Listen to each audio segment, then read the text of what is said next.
तुम्ही बोललात ना डोहाळे जेवणाबद्दल, आई डेट काय ठरली सांग ना पटकन. आणि ते दोघं डान्स करायला रेडी आहेत हा, हा, ना. हा. सिद्धू तर प्लॅनिंग ऐकूनच जाम खुश झाला असेल.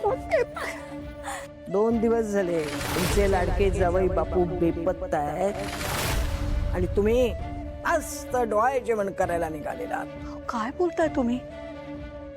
जिचं डोहाळे जेवण करणार आहात ती मुलगी तरी जागेवर असायला पाहिजे ना. सांगते, सगळं सांगते. बाहेरून आलेल्या माणसाला आधी पाणी विचारायचं असतं, आल्या आल्या प्रश्न विचारायचे नसतात. ठीक आहे मी सांगतो.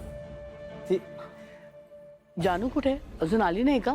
ती, नाही आली आई, तिचे 2 इंटरव्ह्यू आहेत ना, तिथे वेळ लागला असेल, पण येईल ती.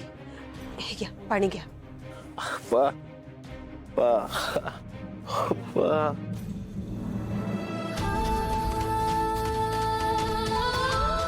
आई, काय झालं?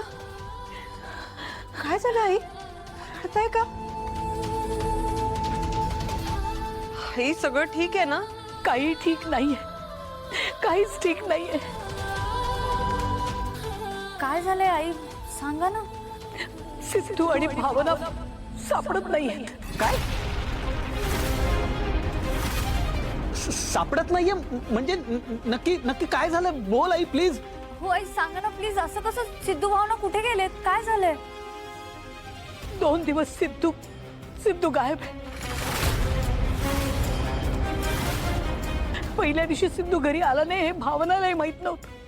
तिला कळल्यानंतर त्याला शोधायला ती बाहेर पडली आणि आता दोघं कुठे, दोघंही सापडत नाहीये.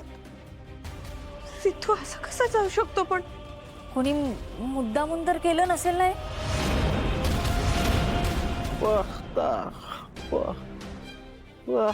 हा सिद्धूचं कोणासोबत भांडण पण नाहीये. मग कसं काय?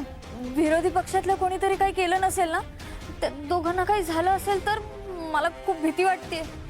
शांत शांत शांत हो. मला माहिती आहे हे सगळं कोणी केलंय ते.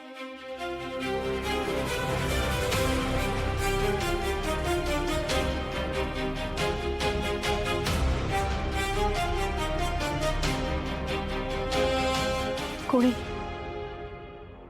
जयंतने. हे असलं सगळं जयंतच करू शकतो. जयंत? काय त्याला लॉकअप मध्ये टाकायला सिद्धू कसा पुढे पुढे करत होता हे त्याने बघितलं असणार, त्याच्या डोक्यात गेलं असणार, म्हणून रागाने त्याने हे केलं असणार. हे त्यानेच केलंय.